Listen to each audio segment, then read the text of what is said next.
Feeling all sad lately. My soul's looking bad lately. Could really use a clean check before I go mad crazy. Had a drink one night on my own and started feeling shoppy.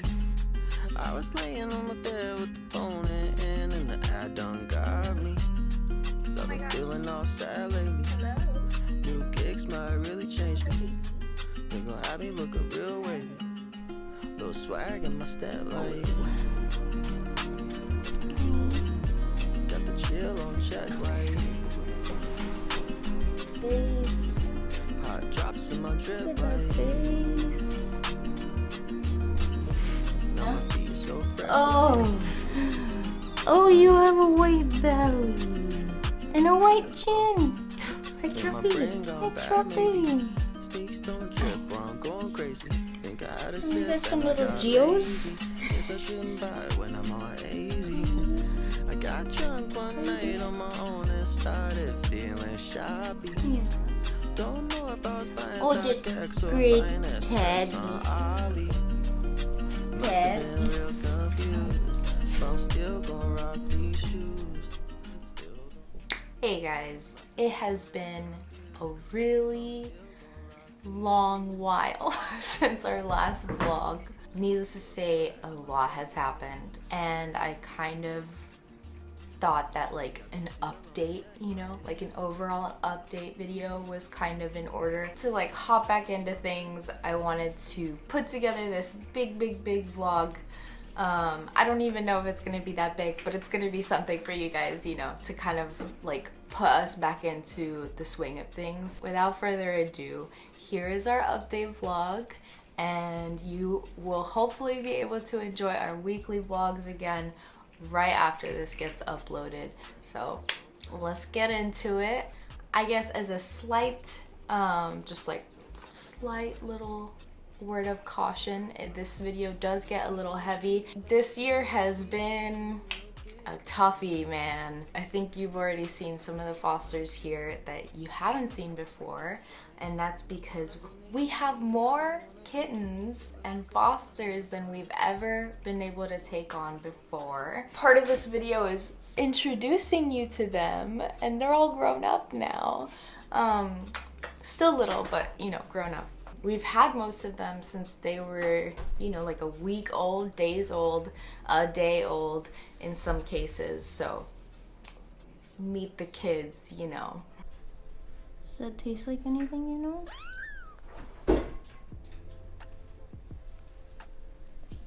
It's like, I'm angry.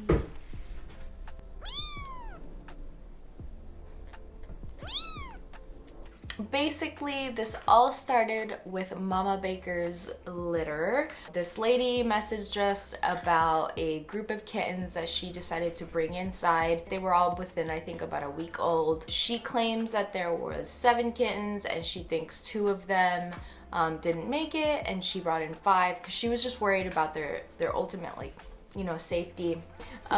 We decided to take on this litter. From the moment that we took them on, we were like, okay, we're gonna bring a trap over to your house. We're gonna set up a trap, see if we can get Mom. And thank God, by the time that we had actually brought the kittens home, she told us Mom was in the trap. And so we just went back to her place, got Mom, and set her up here. So Mom, in these situations, is often a feral kitty, and she is obviously not really gonna want to be handled by us. That's how, you know, these feral cats function. And even just, oh, hi, Ray.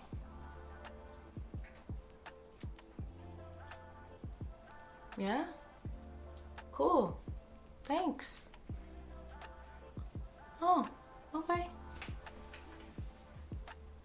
This is Rai, everyone. She will also be introduced. at the same exact time that we took in this batch of kittens, we were contacted by someone who had found 2 newborns, like neonates in a shoebox, and that was Rye and her sibling. Unfortunately, her sibling did not make it. We do think it was some kind of congenital issue, but she latched to the bottle pretty much instantaneously. Rye was great, like from the moment we took her in. I think taking in a neonate is one of the hardest things a foster can do, and she was awesome. She was so good.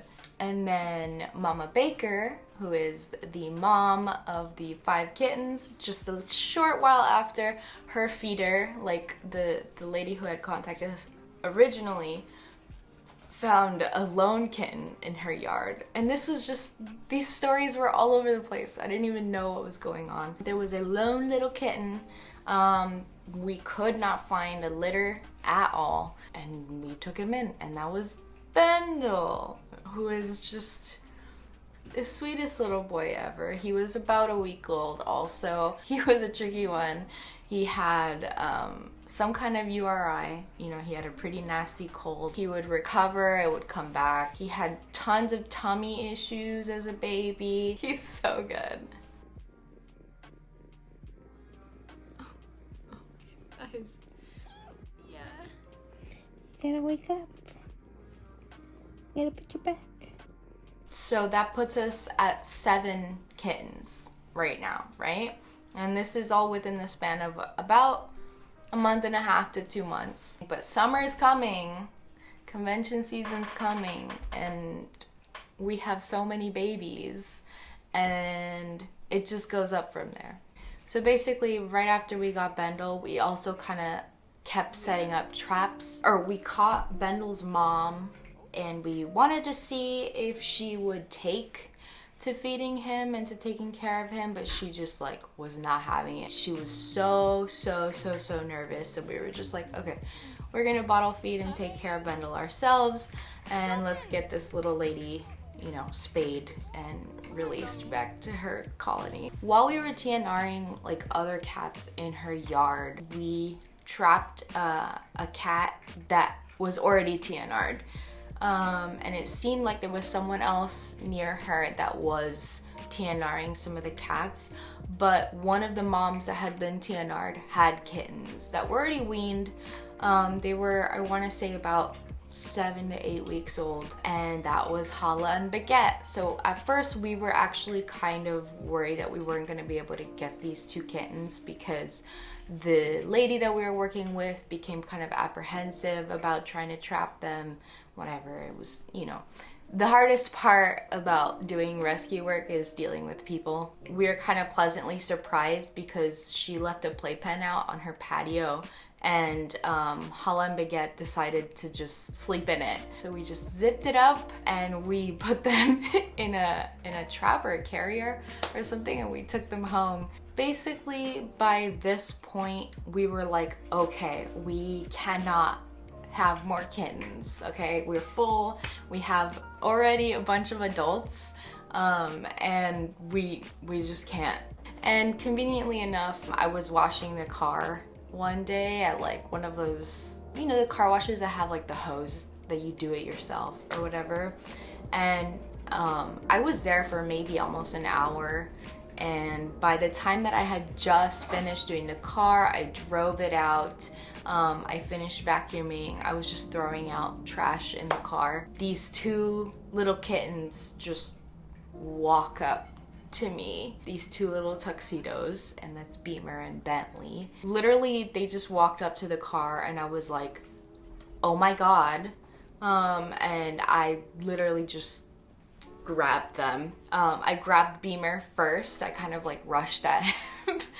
And I didn't have a carrier, I didn't have a trap, I didn't have anything. I just stuck him in the car, but we were really close to the house. Bentley kind of ran a little bit, and he went underneath a different car, but he didn't go inside of it or anything. I was able to get Bentley as well. And so with both of them in the car, he just kind of drove back home, and I called Jasmine. I was like, hey, can you meet me in the garage?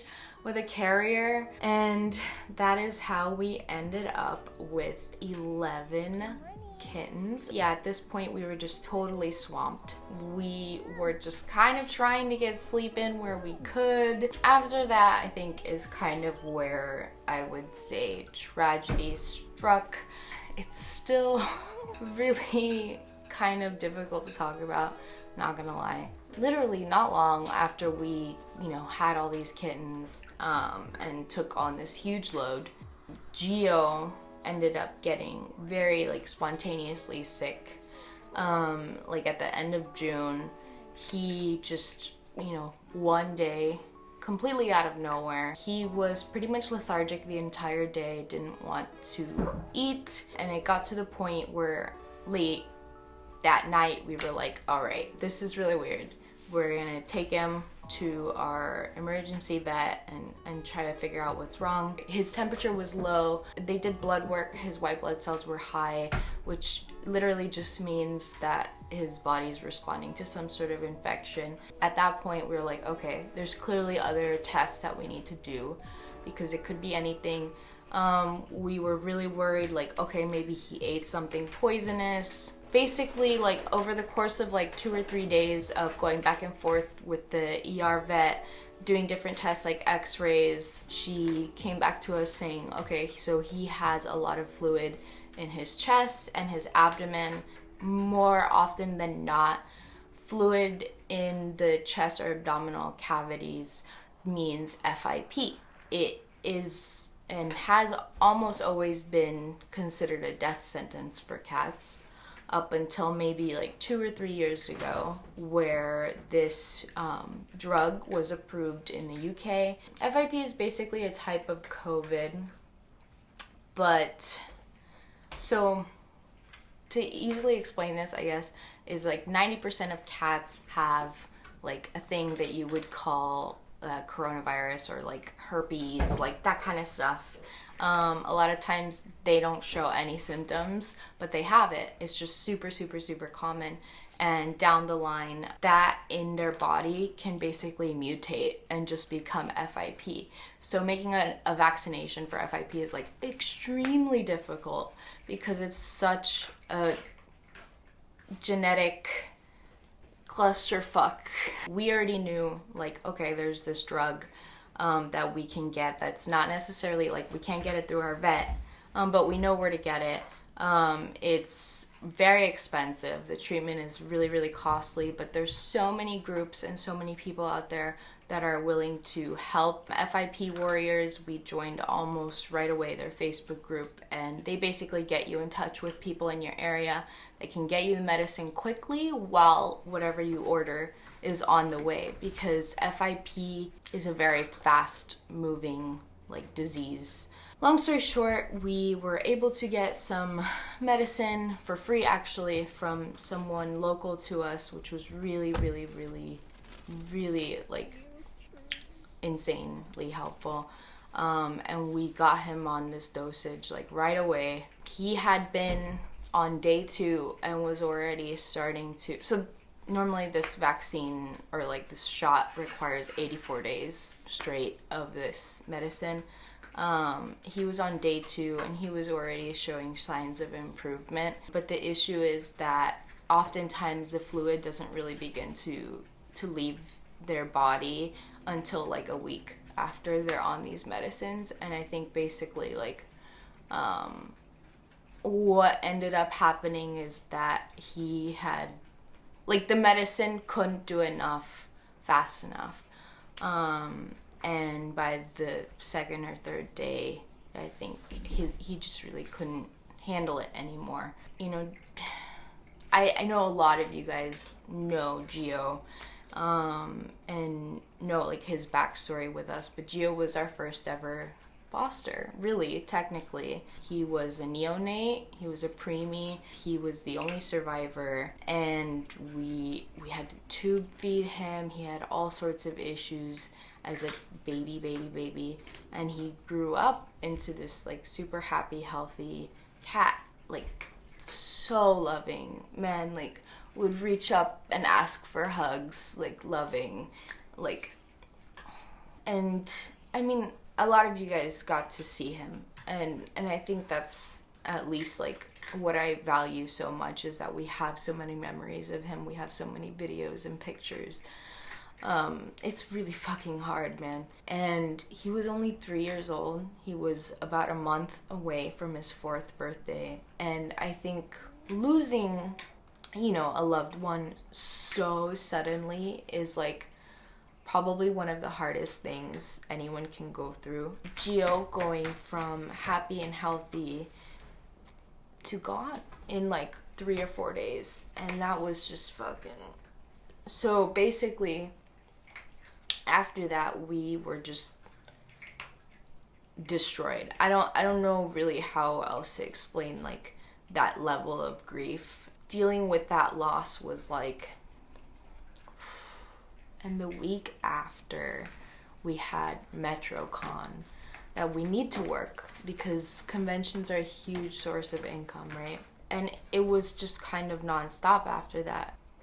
Yeah, we didn't have a break, and I think we're still grieving in like a lot of ways. I think it's gotten maybe easier in certain ways. And a lot of you guys came out and you know, offered your condolences, which is like, I think what makes us feel better is knowing that so many other people got to see how amazing he was, you know? So many other people kind of validated that. I think it was as easy as it was gonna get, like for something immensely difficult. Really, that's kind of where we're at. I think we've taken a massive break in terms of like emotional stress, maybe. We've been working really hard. We've been making a bunch of merch. We've been drawing so much. And we've kind of been trying to get back to things. I think that is and was one of the hardest things we've dealt with before. There is still very much a geo-shaped hole here at home. But thanks for watching, guys. Thanks for, you know, keeping up with us. Thanks for supporting us through everything that's been going on. We have so many new faces. I think largely because of all the like Drary and Wolfstar and stuff that Jasmine's been drawing lately. And that's been really, really cool. Most of you guys are on Instagram, I think. But yeah, I mean, we're living life, you know. So thank you for watching. If you want to support our rescue, it's pausepers.co. Put it right here. We have all our wish list stuff up there. If anyone wants to contribute, you can that way with food, litter, or toys. Thanks for watching. Thanks for the support. As always, we love you very much. And stay tuned for more vlogs that aren't hopefully this sad. I promise there won't be this sad. All right, bye.